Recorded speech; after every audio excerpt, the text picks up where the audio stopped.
Dans les services métropolitains, il y avait un peu deux pôles qui travaillaient cette question de l'attractivité hospitalité et deux pôles qui ne se parlaient pas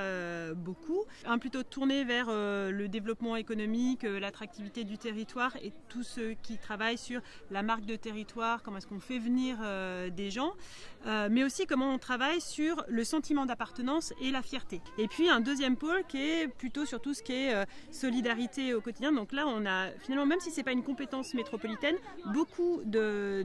gens qui sont mobilisés là-dessus, aussi bien dans le champ de l'insertion emploi, hein, ça c'est une compétence métro, tout ce qui est accès à l'habitat et notamment construction de logements pour les plus pauvres, tout ce qui est politique de la ville, donc intervention dans les quartiers qui concentrent des difficultés, et puis dans beaucoup de nos politiques publiques, une tarification sociale qui permet d'accéder aux services publics, notamment il y a une tarification sociale de l'eau par exemple, mais aussi sur tout ce qui est offre de mobilité, etc.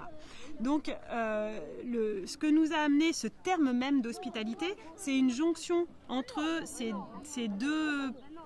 axes de politique publique qui sont tournés vers les gens. Et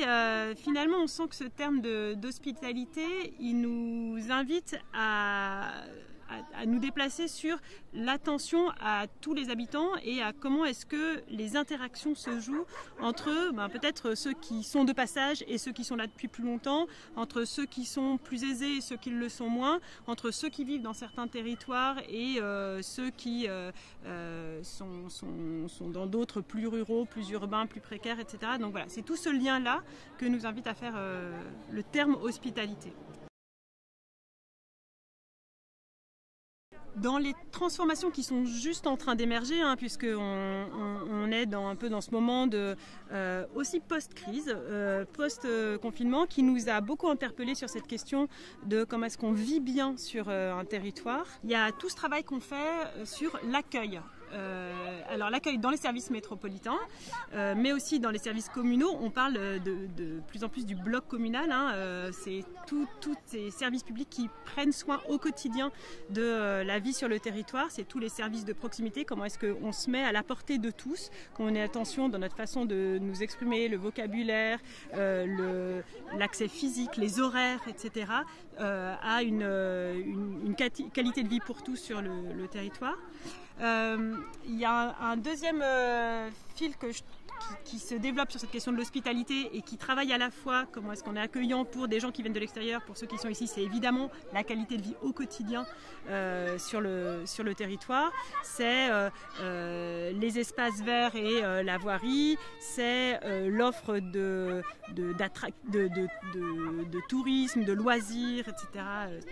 de culture, de sport, à la fois qui permet au territoire de rayonner, donc de faire parler de lui et de contribuer à ce fameux sentiment de fierté. Et on sait que le sentiment de fierté, ça contribue au bien-être de chacun, hein, ça nous parle de nos racines et de notre capacité à nous projeter à l'extérieur. Et puis voilà, pour ceux qui vivent dans le quotidien, ça dit une qualité de vie. Et puis peut-être un troisième axe qui, je pense, là aussi a été très fortement révélé par ce moment de confinement, c'est quand on pose la question aux gens de qu'est-ce qui compte pour vous, qu'est-ce qui a de la valeur pour vous, qu'est-ce qui vous fait être bien, on va parler facilement de liens sociaux, des gens qu'on aime, des gens avec qui on est, et des gens qu'on découvre, des rencontres qu'on fait de façon improvisée. Et on sent bien que dans la question de l'hospitalité, il y a cette capacité à faire que les gens se rencontrent. C'est quelque chose de beaucoup plus ténu, effectivement, qui ne se traduit pas dans une seule politique publique, qui oblige à être dans cette attention à l'autre et à créer les conditions pour qu'il y ait de la rencontre et que chacun se sente suffisamment digne, respecté et bien dans sa peau pour aller à la rencontre de l'autre et avoir des occasions de se rencontrer. Donc c'est autour de cette question, c'est un terme un peu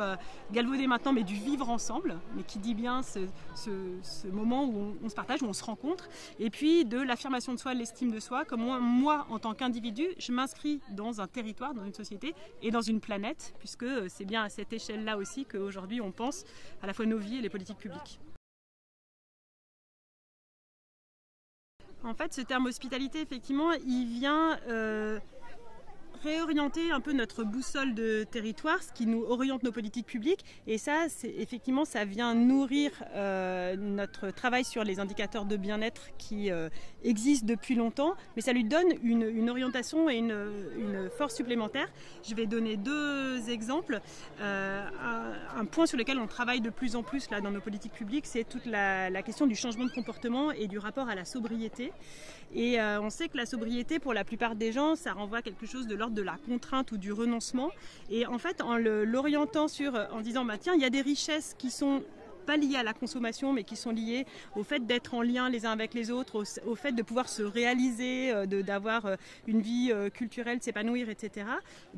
Quand on regarde